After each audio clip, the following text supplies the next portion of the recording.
Hey! I'll be back as soon as I can with Erica and your friend, okay? Come on, we can... Got it! You guys remember My Babysitter as a Vampire?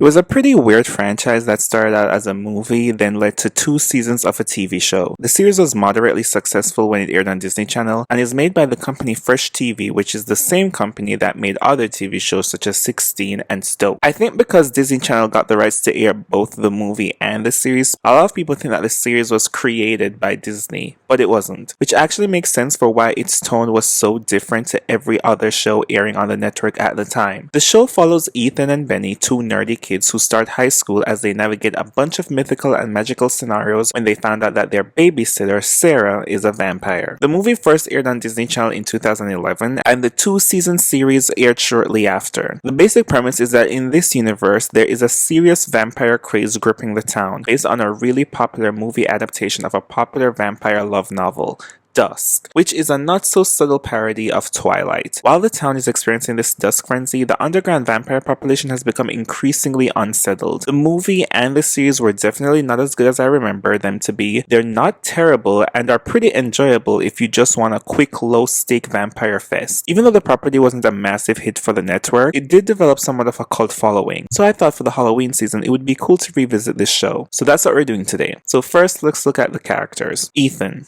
First up is Ethan. He's the main protagonist of both the movie and the series. He's a lovable teenage geek who has just started high school with his best friend Benny when he discovers the supernatural secrets of his hometown. Ethan is also supernatural himself. He's a seer, which allows him to have premonitions whenever he comes in contact with something. It is oftentimes how the gang is able to resolve supernatural issues in the hometown. One day, while his parents were out, they let him look after his younger sister Jane, but he didn't do a good job. She got really scared when her neighbor was killed right in front of her, so his parents don't trust him to look after her anymore, and they hire a babysitter. At first it seemed like it was just a punishment for Ethan to teach him a lesson, but they kept hiring a babysitter, which turned out to be Sarah. Ethan immediately develops a crush on Sarah, who we later found out is a vampire, and mayhem ensues when she comes into his life. Sarah is Ethan and Jane's babysitter throughout the show. She's also a vampire. She was dating this guy Jesse, who turned out to be a really old vampire.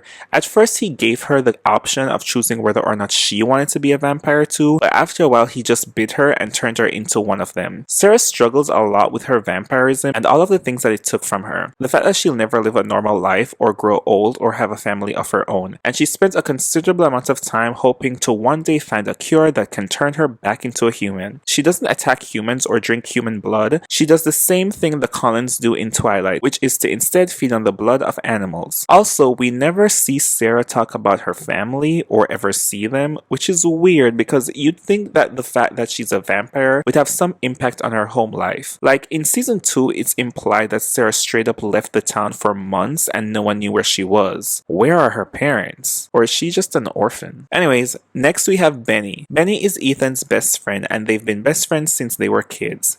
Benny is a lot more confident and outgoing than Ethan, but still just as much of a nerd. He's also a spellmaster, which I think is just a fancy way of saying wizard. His grandmother is an earth priestess, which is not a witch. She made it very clear to make that distinction. Earth priestesses are good and witches are bad.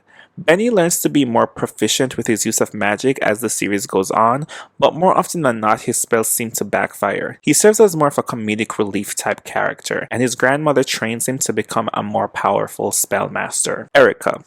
Erica is Sarah's best friend. She's a super huge Dusk fan. She read all the books, watched all the movies, and is completely obsessed and enamored by vampires, which is good because she eventually becomes one. In the movie, she gets bit and becomes a vampire herself. Erica was a lot more nerdy and self-conscious before she became a vampire, but once she turned, she became this really hot, aggressive, confident dominatrix vampire. And you can tell the difference because nerdy Erica wears glasses and hot Erica doesn't. She's not exactly a good guy, but not really a bad guy either. Erica kind of just does whatever she wants, and is definitely one of the more interesting and layered characters in the show. Rory. Rory is Ethan and Benny's other nerd friend. He also becomes a vampire in the movie. He was bit, he underwent a similar change to Erica when she became a vampire. He also used to wear glasses and then stopped once he became a vampire. So I think the messaging here is that vampirism is really good for eyesight. Rory is really clumsy and goofy and oftentimes messing up the gang's plans. He never underwent any real changes after becoming a vampire and is pretty much the same except for now he drinks blood. But like Sarah, he's vowed to stop drinking human blood, except when he does. Jesse. Jesse is Sarah's ex-boyfriend and is a super old vampire and the main antagonist of the movie. He was trying to harvest people's soul to bring back his vanquished vampire friends, but was stopped by the good vampires. Jesse doesn't appear in the series that often, but he is a constant looming figure. I also just like that he keeps in the tradition of being over 100 years old and insisting on staying in high school. He's also a part of the drama club, and so the entire drama club in the school is just vampires, which I could not think of a better cover for vampires trying to blend into high school. Jane. Jane is Ethan's younger sister. She's the reason they even need a babysitter. She plays a secondary supporting role and she is also capable of casting spells. It's never really explained why Jane can do magic, she just can. So pretty much everyone in this town is just magical somehow. Benny's grandmother. Finally, we have Benny's grandmother. Benny's grandmother is an earth priestess and oftentimes is advising the gang about all the magical and mystical mishaps happening in the town. She usually just comes out of nowhere and just has a perfect solution to the problems that they're facing. She also trains Benny to use magic. The lore. So this show is really interesting because it aired at the height of the vampire mania. Twilight was really popular, Vampire Diaries was well into its run, so safe to say that at this point the public had already been well indoctrinated in vampire lore. But My Babysitter as a Vampire did go really old school when it came to vampires. So in standard vampire mythos, in order to become a vampire has to bite you. That's it.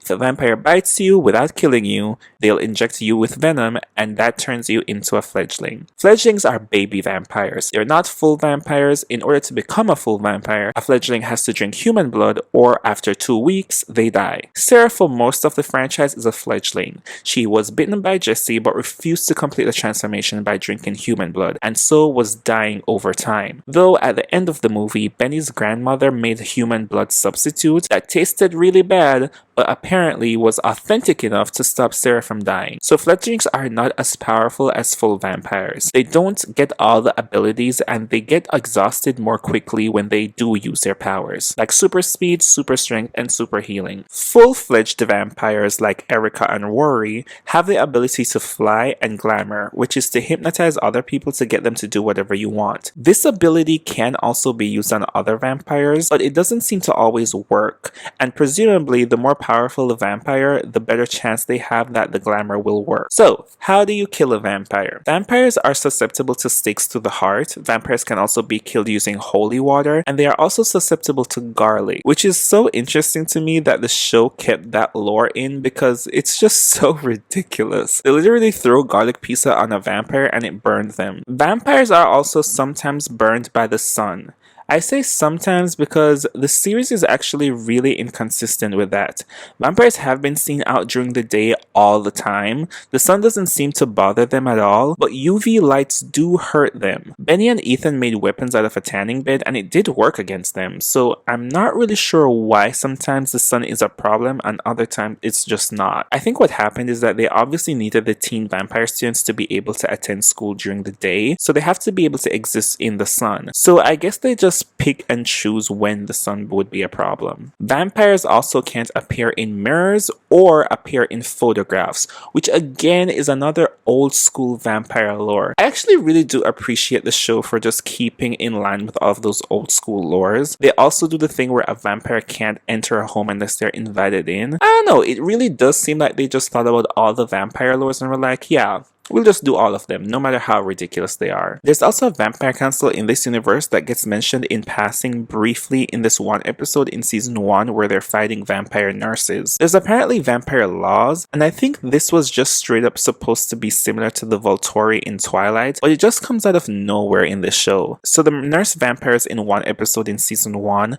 mentions a law that apparently it's against the rules for another vampire to steal another vampire's food, which I don't know how how they would enforce that, and they very briefly mention this vampire council. We hear nothing else about this council for the rest of the season. Then in season 2, the vampire council has a more prominent role. So Sarah was not a part of the vampire club because she wasn't a full vampire, but once she becomes one, they sent her a letter indoctrinating her into the club. Now, I'm not really sure how the council is able to keep track of all the vampires and enforce these rules. From my understanding, the Volturi in Twilight is this group of really old, powerful vampires with special abilities, and the way in which they are able to exert their dominance is because vampires normally run in clans. So the Cullens are part of a clan, and the only way they even found out about Bella was through the Cullens. So the Volturi keeps track of all the clans, but I don't think they're able to keep tabs on every single vampire, especially because it's so easy to create a vampire in this world because all you have to do is bite them. But in this universe, it's kind of implied that the Vampire Council is this omnipresent force that just knows everything, except for when the plot needs them to not know anything. So they always know when new vampires spring forward, which is weird because, again, all it takes for someone to become a new vampire is simply to get bitten. It's not as complicated as the Vampire Diaries, where they have to drink vampire blood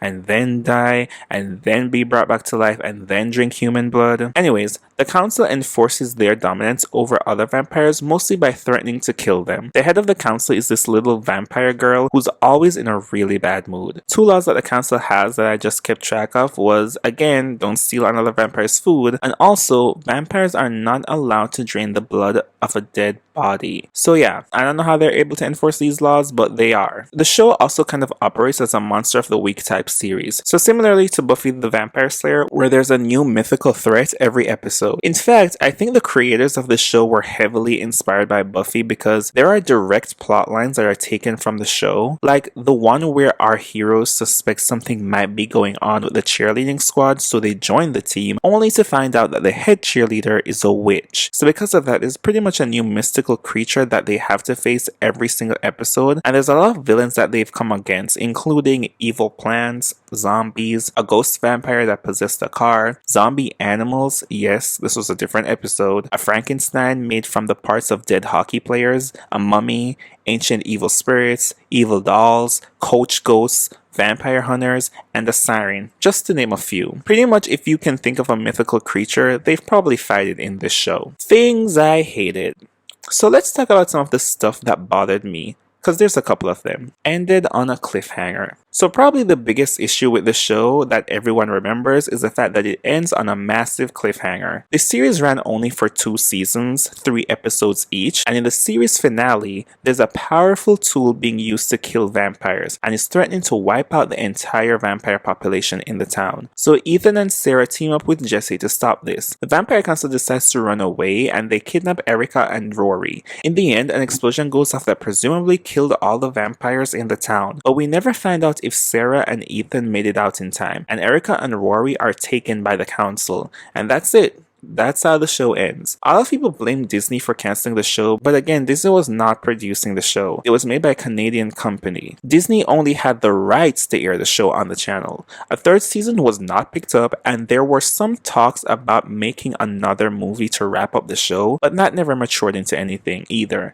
It was really frustrating as a kid watching this finale because we don't even know if Sarah is alive, what the council is planning to do with Erica and Rory, if the weapon was destroyed. All these questions go unanswered. And you know what? I blame the writers of the show, because why on earth would you ever end a season on a cliffhanger if you have no guarantee that you'll be able to make another season? That just seems like such sloppy planning, especially because season 1 didn't even end on a cliffhanger. So why start now? Yeah, so that just really pissed me off. Sarah saving Ethan. So throughout the 1st season of the show, Sarah is a fledgling. She's not a full vampire because she refuses to drink human blood. She's able to stay alive as a fledgling by drinking the human blood substitute that Benny's grandmother made for her. She's always held out hope that one day she'll be able to find a cure to turn her back into a human, and so she's developed this kind of discipline and resilience to drinking human blood, even when it meant she wouldn't have to hurt someone by like just drinking bags of human blood from a blood drive. But she's holding out in case they can possibly find a cure. But at the end of season 2,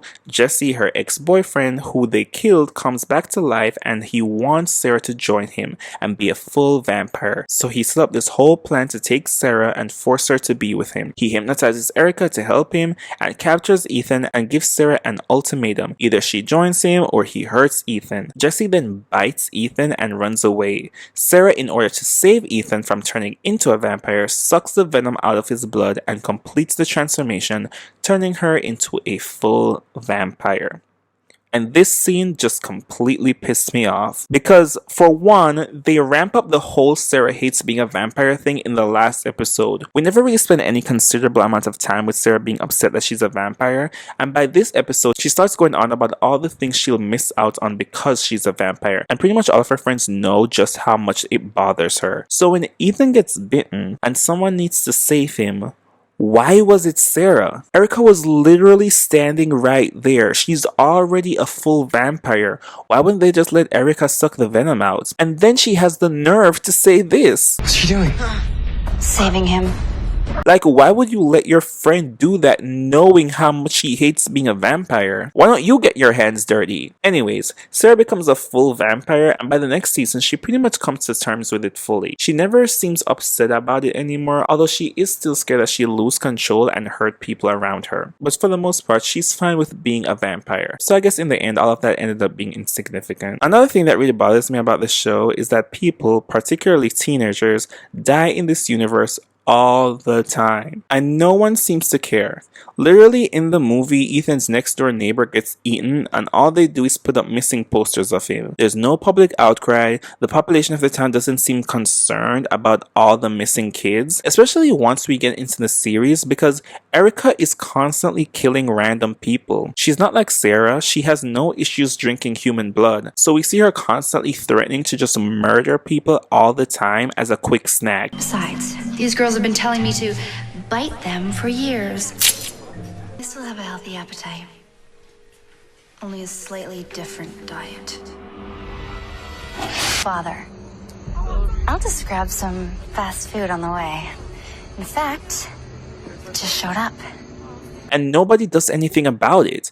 In the beginning, Sarah kind of made it her personal mission to keep Erica in check and keep an eye on her to make sure that she's not just killing people. But after a while, they just stop caring. They just allow her to go around killing people for food, and no one in the town seemed to notice or care about the increase in missing or dead teenagers. And I don't think she's just biting them and turning them into vampires either. It's like heavily implied that she drains them for food. Another thing that bothered me is that particularly in season 1, we never got to see a lot of vampire powers. I'm sure there were budget restraints on the first season, which meant that the VFX of vampire powers would be used very scarcely, but it's pretty disappointing hearing characters talk about their powers while rarely seeing them. The budget must have increased a lot for season 2 because we definitely got to see a lot more vampire powers such as super speed and more flying. Still not as often as I would have liked, but I at least appreciated the attempt. And lastly, I have here crappy twist villain. So in season 2 of the show, we are introduced to a new character, Vice Principal Stern.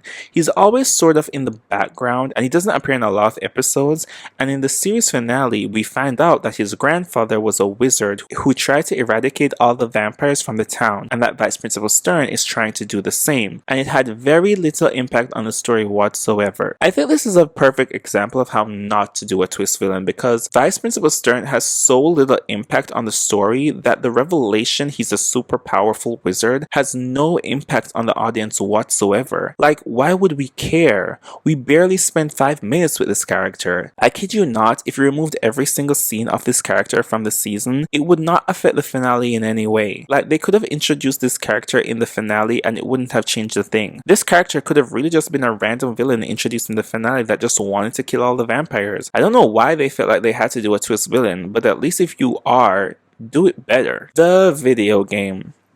So, there was also a gaming app for the show called Humans vs. Vampires. In the game, you get to pick a side to fight, either humans, which are the good guys, or vampires, which are the bad guys. So you pick a side, then a character, then you fight someone from the opposite side. The game is similar to the Street Fighter game in terms of gameplay, and it actually has pretty decent graphics. Every time you win, you add points to your team's overall score, Team Human or Team Vampire. Whichever team would have the most score would win. For Team Human, you can play as Ethan, Sarah, Benny, or Rory. And for Team Vampires, you can play as Jesse, Erica, the zombie principal, which is just the principal as a zombie, or Nurse V, which is that one vampire nurse that only appeared in one episode of the entire show. Yeah, they were really scraping the bottom of the barrel to find villains. Each character have different attacks, but their controls are pretty much the same. For example, Erica and Sarah are both vampires, but Erica has special vampire powers while Sarah has more like regular fighting type moves. Yeah, so that's the video game.